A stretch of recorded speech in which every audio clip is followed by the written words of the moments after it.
क्या आपको कभी-कभी ऐसा लगता है कि आप साफ-साफ सोच नहीं पा रहे हैं या डिसीजंस लेने में कोई दिक्कत हो रही है? तो हो सकता है आप ब्रेन फॉग के शिकार हैं। ये एक ऐसा सिचुएशन है जिसमें आप अपना पूरा ध्यान काम में, बातचीत में नहीं लगा पाते हैं या फिर अगर आप कुछ पढ़ रहे हैं या कुछ कर रहे हैं उसमें आपका फुल फोकस या कंसंट्रेशन नहीं हो पाता है और ऐसे में आपको ज्यादा से ज्यादा कॉफी की जरूरत पड़ती है फोकस करने के लिए या फिर जागते रहने के लिए कुछ ना कुछ स्नैक्स खाते रहने की जरूरत पड़ती है। और सीवियर केसेस में तो आपको हेडेक, विजन ब्लर या फिर नौजिया भी हो सकता है।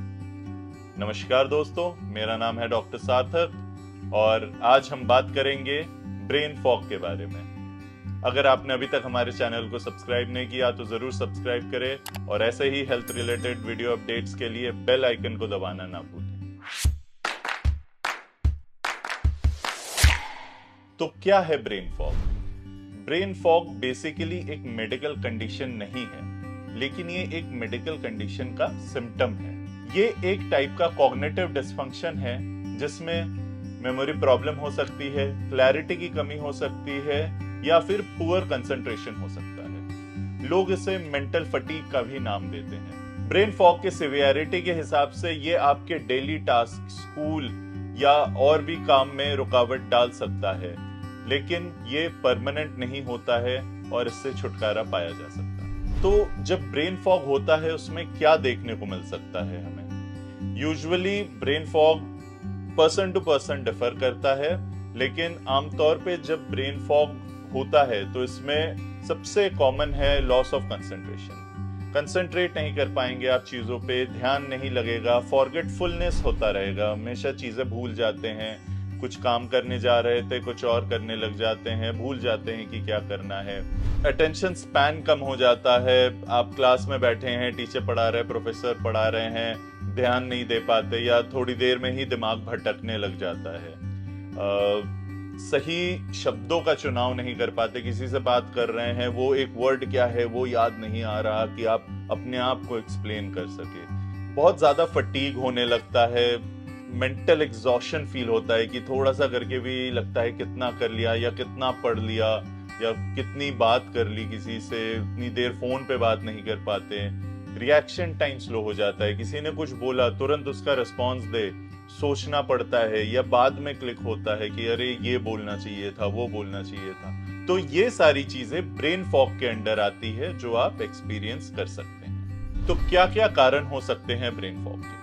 ब्रेन फॉग के कई सारे कारण हो सकते हैं और जब आप इन कारणों के जड़ तक पहुंच जाते हैं या पता कर लेते हैं कि क्या मेन प्रॉब्लम है तो आप ब्रेन फॉग पे भी कंट्रोल पा सकते हैं। एक बहुत ही मुख्य कारण होता है स्ट्रेस।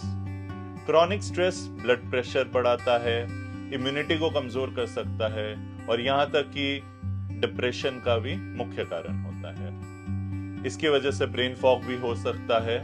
दूसरा जो कारण हो सकता है वो है नींद की कमी। अगर आपको 8 से 9 घंटे की नींद नहीं मिल रही है तो आपका ब्रेन, दिमाग थक सकता है, कंसंट्रेट नहीं कर पाता, फोकस नहीं कर पाता और इसकी वजह से मेंटल फटीग हो सकता है। इसके बाद हार्मोनल चेंजेस। एक रिसर्च के मुताबिक हार्मोनल चेंजेस भी एक मुख्य कारण बन सकता है ब्रेन फॉग का। प्रेगनेंसी के दौरान ईस्ट्रोजन और प्रोजेस्टेरॉन लेवल्स बढ़ जाते हैं जिसकी वजह से मेमोरी इफेक्ट हो सकती है और शॉर्ट टर्म कॉग्निटिव इम्पेयरमेंट भी करते हैं। साथ ही साथ मीनोपॉज के दौरान ईस्ट्रोजन लेवल्स घट जाने से poor concentration, fatigue, memory loss, cloudy thoughts जैसे सिम्टम्स हो सकते हैं। डाइट भी ब्रेन फॉग का एक कारण बन सकता है। Vitamin B12 healthy brain function को सपोर्ट करता है। 2021 के एक रिसर्च के मुताबिक B12 कॉग्निटिव फंक्शन को इम्प्रूव करता है और इसकी कमी से भी ब्रेन फॉग जैसे सिम्टम्स हो सकते हैं। अगर आपको किसी खाने से एलर्जी है जैसे कि एस्पार्टम, पीनट या डेयरी प्रोडक्ट से, तो इनके सेवन से भी आपको ब्रेन फॉग जैसे सिम्टम्स आ सकते हैं। अपने रेगुलर डाइट से इन चीजों को हटा देने से इन सिम्टम्स में इंप्रूवमेंट हो सकता है। इसके बाद है मेडिकेशंस। अगर कुछ मेडिकेशंस लेने की वजह से आपको ब्रेन फॉग जैसे सिम्टम्स नजर आ रहे हैं तो अपने डॉक्टर से बात कीजिए। इनके डोज को चेंज करने से या रिड्यूस करने से भी आपको ब्रेन फॉग के सिम्टम्स में इम्प्रूवमेंट मिल सकता है।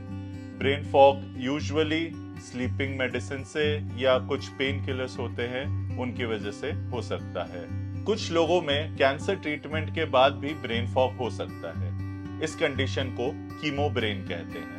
मेडिकल कंडीशंस, कुछ मेडिकल कंडीशंस जो कि इन्फ्लेमेशन, फटीग या ब्लड ग्लूकोज लेवल को बदलती हैं, उनके वजह से भी ब्रेन फॉग जैसे सिम्टम हो सकते हैं। क्रॉनिक फटीग सिंड्रोम का भी एक सिम्टम ब्रेन फॉग होता है। फाइब्रोमाइल्जिया के पेशेंट्स भी डेली बेसिस पे ब्रेन फॉग का सामना करते हैं। और भी कंडीशंस जो ब्रेन फॉग कॉज कर सकते हैं वो है anaemia, depression, anxiety, ADHD, diabetes के पेशेंट्स को ब्रेन फॉग होता है, हाइपोथायराइडिज्म के पेशेंट्स को, माइग्रेन के पेशेंट्स को। इसके साथ ही साथ autoimmune disease, Sjogren disease, rheumatoid arthritis जिन लोगों को है, या कुछ वायरल कंडीशंस में, यहाँ तक कि अगर डिहाइड्रेशन भी ज्यादा हो जाए तो ब्रेन फॉग हो सकता है। तो ब्रेन फॉग को कैसे ठीक कर सकते हैं? ब्रेन फॉग का कोई स्पेसिफिक ट्रीटमेंट नहीं होता है, लेकिन जो आपके हेल्थ केयर प्रोवाइडर या आपके डॉक्टर हैं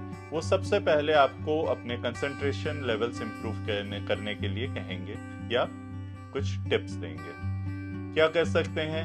सबसे पहले तो इम्पोर्टेंट है आप अपनी नींद पूरी कीजिए। 8 से 9 घंटे की नींद जरूरी है। साथ ही साथ आप हेल्दी न्यूट्रिशियस मील्स लीजिए, खाने में पूर्ति कीजिए और काम के बीच में ब्रेक लेना भी आवश्यक है ताकि जो आपका ब्रेन है वो ओवरलोड ना हो, ओवरवर्क या एग्जॉस्ट, जो मेंटल एग्जॉस्शन जिसे कहते हैं, वो चीज नहीं होनी चाहिए। Everyday exercise is also very important. Physical activity होनी चाहिए। साथ ही साथ जो जरूरी चीजें हैं उन्हें आप लिख के रखें ताकि आप उन्हें भूलें ना। ये सारी प्रैक्टिसेस करने से आपका कंसंट्रेशन इंप्रूव हो सकता है, मेंटल फटीग या ब्रेन फॉग कम हो सकता है। और लास्टली कॉग्निटिव बिहेवियरल थेरेपी जैसे साइकोथेरेपी की भी आप मदद ले सकते हैं। अगर इन चीजों से भी आप जो है कि ब्रेन फॉग आपका इंप्रूव नहीं हो रहा है तो अवश्य अपने डॉक्टर से मिले। फिर वो आपको कुछ मेडिकेशंस देंगे जैसे कि एंटी डिप्रेसेंट्स या जो भी उन्हें बेस्ट लगे। और साथ ही साथ ये भी याद रखिए कि ब्रेन फॉग जैसा हमने बताया था एक सिम्टम है, तो जो अंडरलाइंग डिजीज है या कंडीशन है उसे ठीक करना भी बहुत जरूरी है, तभी जाके आपके ब्रेन फॉग के सिम्टम्स भी इंप्रूव करें। ब्रेन फॉग कब तक रहता है या कितने ड्यूरेशन के लिए होता है, तो इसका भी कोई स्पेसिफिक ड्यूरेशन नहीं हो सकता। वो कुछ दिनों के लिए, कुछ हफ्तों के लिए, कुछ महीने या सालों के लिए भी हो सकता है। और साथ ही साथ ब्रेन फॉग को आप प्रिवेंट नहीं कर सकते, लेकिन अपने हेल्थ का ध्यान रखकर, अपने फिजिकल एक्टिविटीज का ध्यान रखकर, अपने लाइफस्टाइल का ध्यान रखकर आप एक लिमिट तक ब्रेन फॉग को कंट्रोल में रख सकते हैं। आशा करता हूं आज की ये वीडियो आप लोगों को पसंद आई होगी और ब्रेन फॉग के बारे में कुछ महत्वपूर्ण जानकारी आपको प्राप्त हुई होगी। ऐसे ही और हेल्थ रिलेटेड वीडियोस देखने के लिए जुड़े रहे हमारे टाटा 1mg चैनल के साथ। धन्यवाद।